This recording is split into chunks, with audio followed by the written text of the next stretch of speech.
Hello, welcome to today's story behind the song, and the song is Shine Your Light.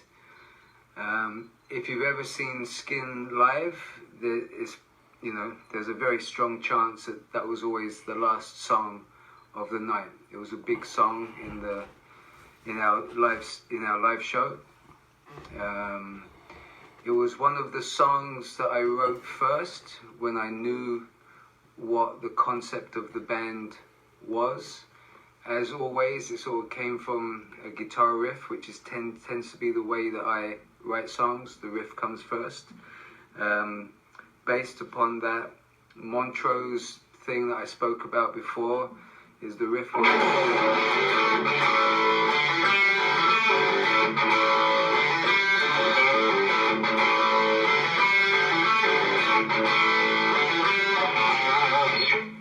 it's Bad Company, Free, Led Zeppelin, it's all in there, all of those influences.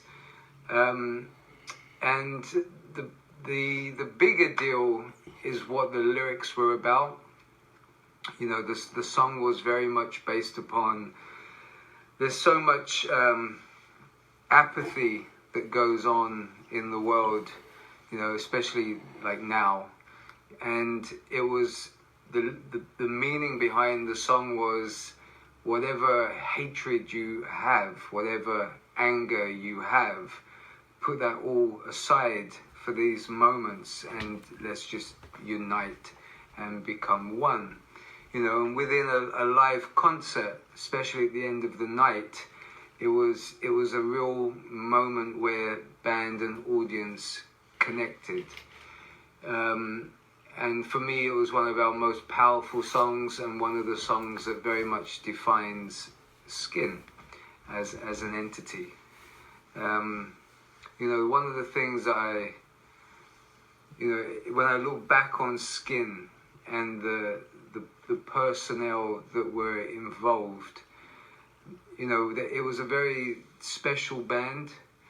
And even though I was very much the person who was behind all of it, I'm very aware that the only reason that people ever come to see Skin was mainly for Neville MacDonald, because he is an exceptional singer, one of the greatest, not only in the world, but one of the greatest ever.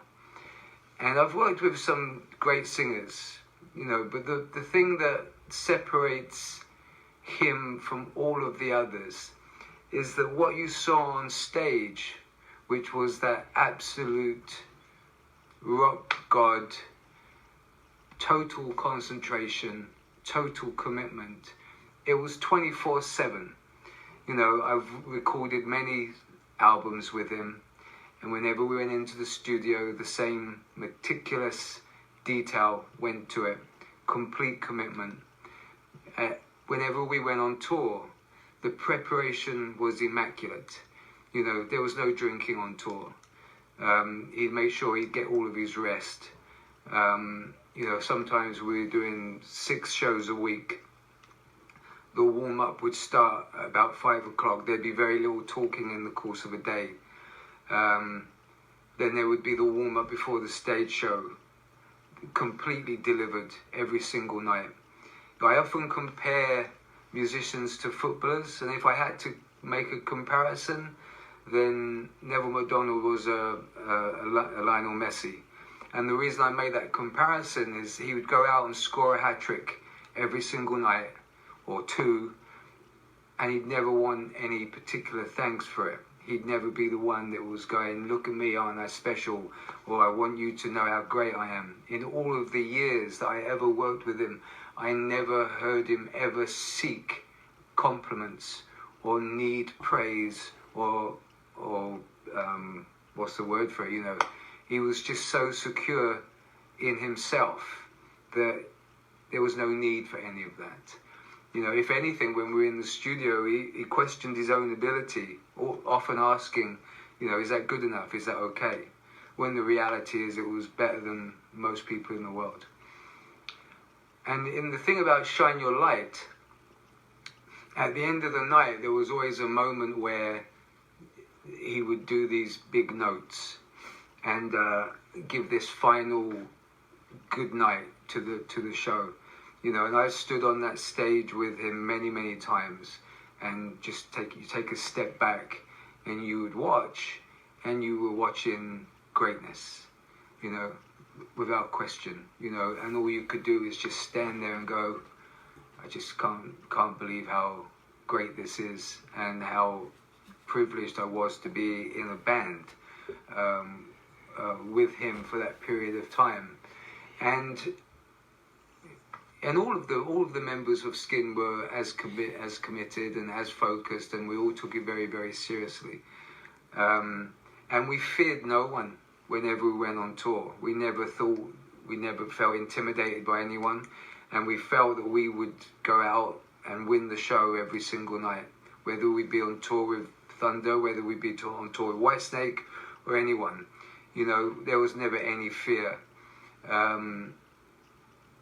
And so Shine Your Light has a very special meaning within Skin, and for me it encapsulates everything that we ever tried to do as a band. So I don't really have, you know, much more to say about that song. All I can add to this is over the years I've been asked a lot, what happened to Skin?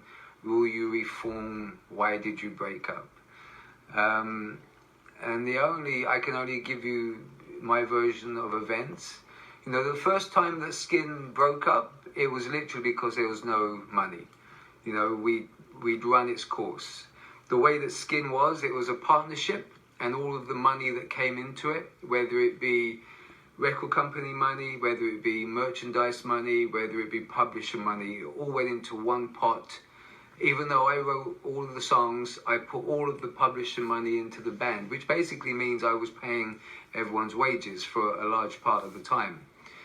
But eventually the money dried up. We were no longer a band that drew enough people to keep us alive. We weren't big in multiple territories, and we just needed to eat, so we had to call it a day. And I remember when Skin broke up, I think I had about £1,000 in the bank account. And you have to remember, through the whole time of Skin, we were paid £100 a week for at least 50% of that time. It went up to £150 a week, and that was when we had a top 10 album, top 20 singles, and we were selling out venues all around the country. That's all we ever made. All the merchandise money went back into the band, and to keep it going for as long as it did.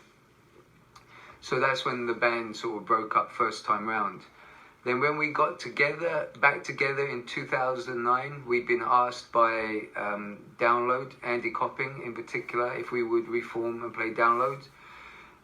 We hadn't seen each other for many years, but we managed to get together, and we did it.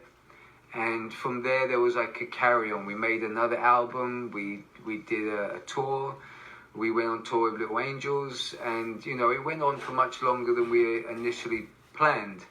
And then I was told by the band members that they could no longer do it because they had jobs and there was not enough time, and you know, all perfectly legitimate reasons. But because I hadn't played music for so long, I wanted to keep music going, and so I formed Red, White and Blues. And so for a period of time there was two bands existing. The other thing to take on board was that I was funding it all. I was paying for everything. Not one penny came in from any other member of Skin during that time. I paid for all of the costs. But there was two bands going on. So Red, White and Blues were doing well. We were supporting Chickenfoot and Whitesnake and Lynyrd Skynyrd, and everything was on the up, and Skin was still going, and we were being asked to do shows, and we were on tour with Little Angels. So I didn't really think that there was any kind of problem at all. Nev was actually in the original lineup of Red, White and Blues. We played at the Stillhouse Festival together. We played at Hyde Park together. So I didn't think there was any problem. And when Red, White and Blues played a show, Nev's band, Hand of Dime, supported us. I didn't think it was a problem. He got up on stage with us. Never thought there was any issue. And then as two bands went on, it materialized that both Skin and Red, White and Blues had been asked to play Download at the same year. Red, White and Blues were playing on the Saturday, I believe, and Skin were playing on the Sunday. So both of us are sort of heading towards this period of, this festival. And then Red, White and Blues got asked to support ZZ Top. 2 shows. Who wouldn't want to do that? So I put a call into the singer of Red, White and Blues, and I could hear him sort of umming and ahhing about not being able to do it. And I sort of said, well, why not? And he said, well, someone in my family isn't well and I'm not quite sure what's going on. This was about 6 weeks before it was meant to happen. And Download was a couple of weeks after that. So as we get closer and closer and closer, still not getting any commitment from the singer of Red, White and Blues that he's going to be able to do the ZZ Top shows. On top of this, Skin and Red, White and Blues were meant to be doing warm-up shows prior to Download. The business sense of that is, it's same crew, same tour bus, same hotels. Logistically, it would have made complete sense. One band played on one day, one played on the other, but we still get to do warm-up shows.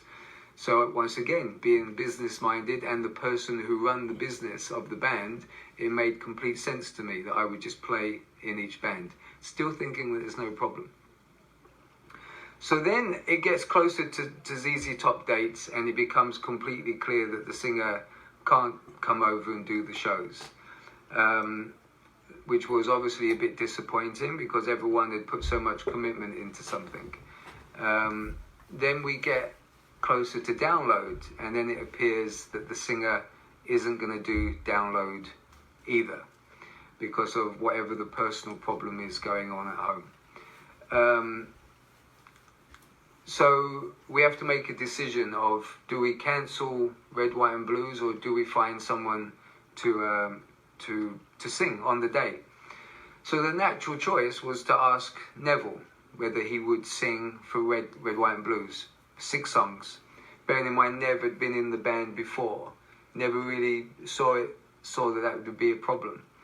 So I asked him if he would stand in for Matty on the day, at which point he said no, which came as a big surprise to me. So then I told the promoter of Download that we wouldn't be able to do Download with Red, White and Blues, and he asked why, and I told him why, and then someone asked Nev again, at which point he agreed, and so we thought, okay, fantastic. Nev will sing on the Saturday for Red, White and Blues, and then we'll play on the Sunday. And then the next thing I hear is via a press release that Nev has left the band, or Skin. I've never spoken to him about it. I've never had a conversation with him about it, so I don't really know the full story of it. All I can assume is, he has his reasons. He had his reasons for doing it, and I have to respect them. And there's not much more I can sort of add to that. Was I left with all of the debt? Yes, I was. Did I think it was a fair thing to do? No, I don't. As far as I was concerned, and still am concerned, is Skin was formed by me. All the songs were written by me. And for many years I funded everything. And the decisions of the people not to play the festival meant that Skin fans would never get to see the band again. And that sort of thing happens a lot in the music business, I guess, over the years. It's nothing that I've ever done, but what can you do? But that is what happened. That's my version of events.